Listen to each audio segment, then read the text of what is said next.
ते आपण या ठिकाणी लक्षात ठेवणं गरजेचं आहे.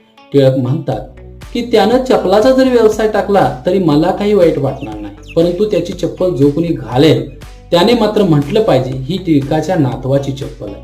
म्हणजे जे काही आपण करणार आहे त्यामध्ये जोपर्यंत आपण एक्सलन्सी मिळवत नाही, तो आपला तो 3 इडियट्स मधला डायलॉग आहे ना, सक्सेस के पीछे मत भाग, आप काबिल बनो. अगर आप काबिल बन जाओगे तो सक्सेस अपने आप को मिल जाएगा. त्याचबरोबर आपण हल्ली पाहतो की वेगवेगळ्या क्षेत्रातून कितीतरी माणसं समोर येत आहेत. म्हणजे आता युट्यूब असेल, रील स्टार असतील, हे काही खूप शिकलेली माणसं यामध्ये कमी आहेत, परंतु त्यांचं सुद्धा खूप मोठं उत्पन्न या ठिकाणी पाहायला मिळतं. म्हणजे आपल्याला मध्ये जर कोणतंही कौशल्य असेल तर आपण जीवनामध्ये यशस्वी होऊ शकतो.